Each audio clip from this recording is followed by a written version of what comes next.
Hey guys, Glenn here to Strength Fellowship. Today I got a chance to talk to a great friend of mine, James Connolly, who plays professional rugby for Connolly.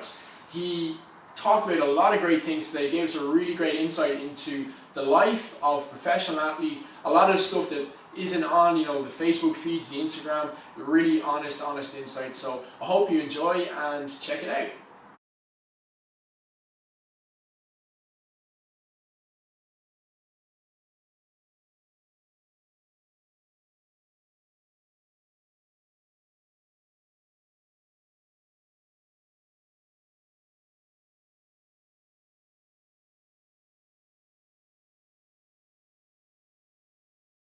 James, you just had a huge win against Leinster last night. Can you tell us about that? Yeah, the Eagles played last night. We got a great win in Donnybrook. Leinster won a few games, before playing us, so they were going in with form, and we knew it was going to be a big challenge. But we really kind of fronted up, and we got the win in the end in a tough ground. So yeah, we were delighted. What does it feel like? Because I remember the school days we used to, go to the big games in Donnybrook and standing in the stadium, watching all the older guys playing on that pitch. What does it feel like now being the actual player on that pitch? And yeah, I probably don't think about it that much. I think with Connacht and our game plan and stuff, we have a system that we all just buy into, and once we get onto that pitch, we're all doing the same thing and we're doing it for each other. So in hindsight, thinking about it, it's pretty cool, playing at that standard. But I try not to think about it too much and just get out there and play rugby. At the end of the day. Brilliant. And just give us a little bit of a background, James. So you would have started coming out of Newbridge College with myself. Yeah. So as a young lad, 7. Started rugby with Naas Rugby Club and played all the way up to under 12s, and then after that going into secondary school, obviously went to Newbridge College, big rugby playing school.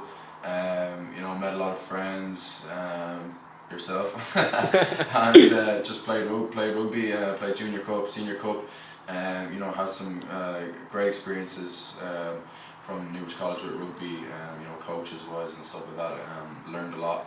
And then eventually just got my shot up in Connacht. Was asked to go up on a trial, and stayed with them ever since. So it's funny the way things work sometimes.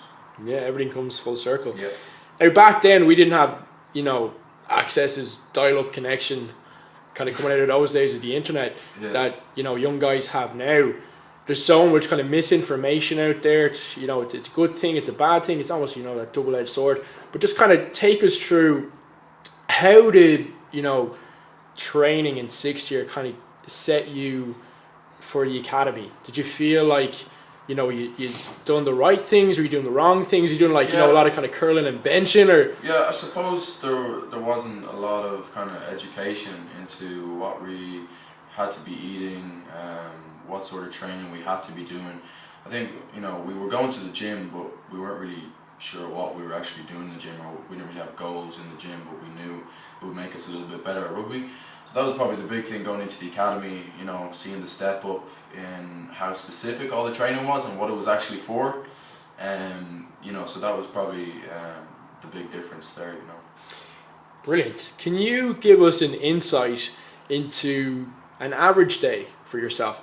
So an average day up in Connacht, what does that kind of look like nutritionally as well? Can you guys give us that insight? An average day, so our big training day will be on a Tuesday, so we get in for about 8 o'clock and do our monitoring. So our monitoring would involve we have iPads, and we type in how we're feeling for the day, how we slept, so that the coaches can look at it and they know everything about us, so they know how we're feeling for the day.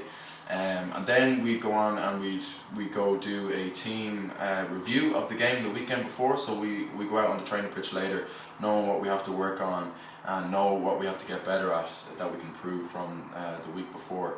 And obviously you have your weight sessions in there as well. So that would be pretty much it on a full-on day. So that sounds like a lot of activity. You're going to need a lot of fuel for that activity. So kind of take us through, what are you fueling your body with, and the importance that you feel that has on your performance? Yeah. I think everyone's different at the end of the day when it comes to nutrition. Like, everyone's trying to achieve different things, different goals. So for me, my goals at the minute would be getting bigger and getting stronger really. So that means I have to eat a lot.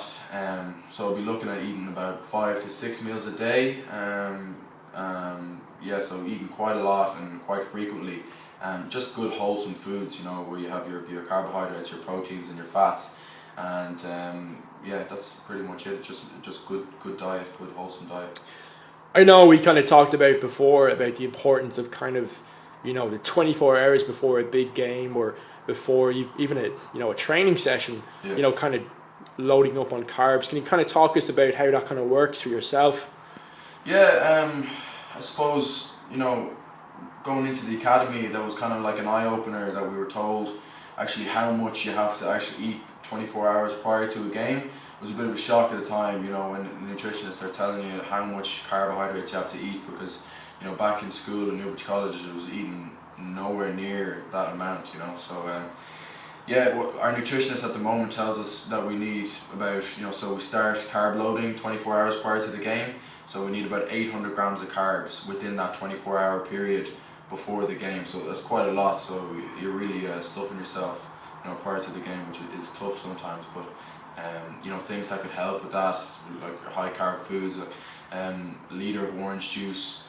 You have your rices, your potatoes. Sorry, and potato. Yeah, you just carb up on them, and you'll be fueled for the game.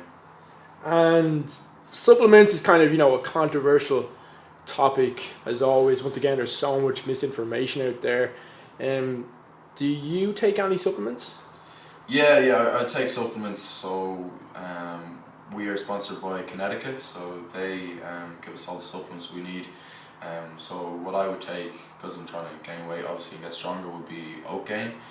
So on a really intense day I'd have 2 of them a day, and then you have your fish oils, your multivitamins and your creatine, and that basically it. So you see a lot of people who are training and they're on all these different kinds of supplements and products, but it just comes down to those things for me, not too much. Brilliant. So you're really focused on the whole natural food foundations first, and then your supplements are just purely there to supplement your nutrition and kind of fill in those gaps in which you can't get from natural foods. Yeah, you right saying that? It's the little 1%ers in your nutrition that add on to your main meals, which are the most important thing during the day. Brilliant. Just want to ask you really quick about recovery. So all of this high intensity training, how many times do you train in a week? Training about 4 times a week, so we get a rest day, is usually a Wednesday, where we just get to recover. And this is a lot of work, this is a lot of volume, so you're talking pitch sessions, you're talking weights in the gym, you're talking units, conditioning, all that sort of stuff as well, so you're go. And so kind of talk us through your recovery. So obviously sleep is hugely important, you get it your 8 hours plus, and obviously fueling yourself well is going to have a massive effect on your recovery, and your recovery is so important because the last thing you want to be doing is going into a big training day and you're still sore and you still have little niggles. There's no better feeling going into a training day and you're fresh and you're ready to go. So obviously nutrition will play into that. Your sleep, if you're getting 8 to 9 hours a night sleep, if you're doing little stretching sessions, rolling out on the foam roller during the day, hydration, all these things are going to add up to make you ready to go for the next day, the next training day. Brilliant. I just want to ask you some quick fire questions, James. So what's your most memorable game and why? Most memorable game would probably be my first cap last Christmas in Bayonne against the French team away. Connacht or Pat Lam kind of sent over a quite young side to go and under against all the odds. To play Bayonne, a French side away, is a really tough thing to do, and we got the win over there, which was unbelievable. I think the Bayonne kicker, he missed a kick in the last minute for us to win the game. So that'll always live long in the memory as my first cap and a win in France. It was just amazing. So that was brilliant. What's your favourite cheat meal? Oh, favourite cheat meal. Probably. Come on, we know you have them. Oh yeah, definitely, it has to be done. Probably good old Mickey D's, I'd say. Keep it classic, nothing fancy. You know, we kind of work off like an 80%, 20% diet in the week, so that 80% of our diet is good in the week, and then you have 20% to, you know, eat whatever you want really to enjoy. Brilliant. Favorite Netflix series? Oh, Netflix series. Oh, jeez. Not big into Netflix lately. But it'll probably have to be Breaking Bad. You can't beat Breaking Bad. That was an absolute classic. I'd watch that over again if I could. You need to watch Narcos. Oh, I know. I need to get into it. I need to catch up with these things. What's your favorite song to train to in the gym? What gets you hyped up for, you know, a big lift? I'm a fan of deep house. I like just all kinds of deep house. Really, just a good beat. Just get me going. So. That's all it takes for it. I want you to imagine 15-year-old James, okay? Yeah. What would you say to 15-year-old James to kind of give him an insight on what he needs to do right now to get to where you're at and progress further? That he's not doing right now. That he thinks are important, but you know, maybe he doesn't even have like a clue of what's important. Yeah. What have you learned from your experience? Probably just an understanding of your nutrition, your weight training, and set goals as well. I never really set goals as a young guy, you know, I never really knew where I wanted to go.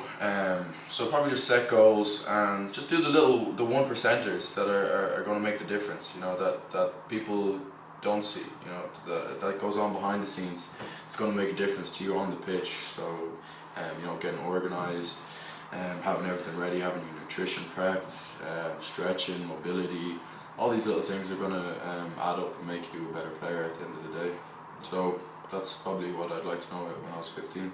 Brilliant. That's great to hear, because I think, you know, a lot of the time the young guys, especially with so much information out today, you know, they see the matches on Facebook, on YouTube. They really see, you know, the highlight reels of an athlete's, a professional athlete's life. They don't actually see or hear about, you know, all the hard work and dedication, all the stuff, you know, the early nights, the mobility work, the nutrition that, you know, it really takes to get to that top level. So just want to ask you, what are your personal kind of future career goals now? Like, where do you look to take? Yeah, so, you know, I'm in my 3rd year in the academy, and hopefully, you know, this is my last year, so what I'll be striving for by the end of the year is to get a development contract with Connolly, and that'll be the main goal, you know, and that'll be amazing if I got that. And then after that, you know, just keep playing well and keep doing things right and see where it takes me. You know, can't get too far ahead of myself. You know, so just that'll probably be the main goal.